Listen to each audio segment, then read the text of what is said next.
Helen Slottje was one of the lawyers who advised the citizens of Dryden on how to enact a drilling ban. And today she's one of 6 recipients awarded the Goldman Environmental Prize, the world's largest award for grassroots environmentalists. I asked her about her role in the campaign against fracking. You're not allowed as a town or a municipality in New York State to regulate the gas industry. And our argument, which has been upheld by all the courts in the state that have looked at it so far, was that prohibiting gas drilling as a land use was not the same as regulating the gas industry. You weren't trying to tell them what they could do, you were simply saying it wasn't appropriate for your town. And that appears, it's headed to the highest court in the state of New York for our oral argument on June 3rd. There should be a decision by the end of August, beginning of September, which even industry lawyers do not expect that to be overturned. The legal issue is still up in the air. In the meantime, you have received this very prestigious environmental prize. What motivated you to take on this fracking battle? What are your concerns with fracking?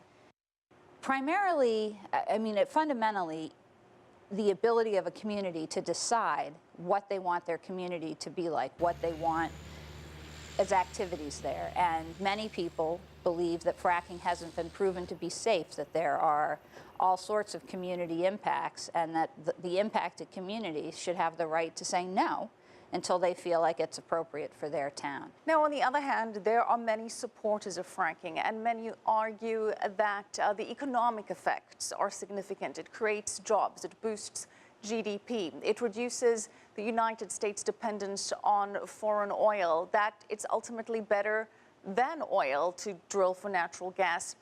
What do you answer? Right now we're in the process of fast-tracking approval for exports of natural gas. So it's inconsistent with saying that we are going to be less dependent on foreign oil if all we do is export our gas. And for the jobs and economy issues, if you look at Virginia, Pennsylvania, places where historically resource extraction, there aren't economic benefits to the people in those communities.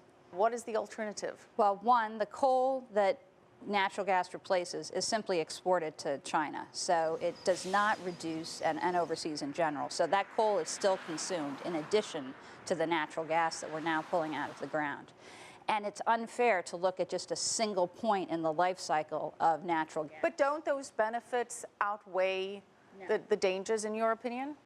No. If the long-term damages of destroying the environment, polluting water, and leaving yourself in a place that you don't want to live in that's not economic growth, that's not creating jobs, that's just the opposite of that. When you look, though, at the geopolitical tensions, right now we have a very strange situation with Russia and the Ukraine, and the U.S.'s natural gas could be a solution to something like that. When you look at the Middle East and the constant tensions with oil exports, is it not better for the U.S.'s national security to be energy self-sufficient? And is fracking and the dangers involved in it just a necessary evil?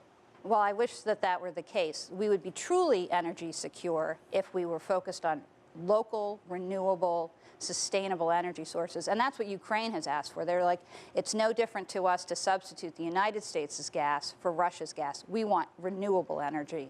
And by the time you scale up exporting, which is, $7 billion per plant and takes years and years, that's not going to solve the problems. The true way to energy security is to get off fossil fuel altogether. If you look around, we're surrounded by the sun, wind, tides, geothermal. Mark Jacobson's from Stanford has done studies that show we can switch to renewable energies. And if instead we keep building the fossil fuel bridge, which is really a bridge to nowhere, we're never going to get off fossil fuels.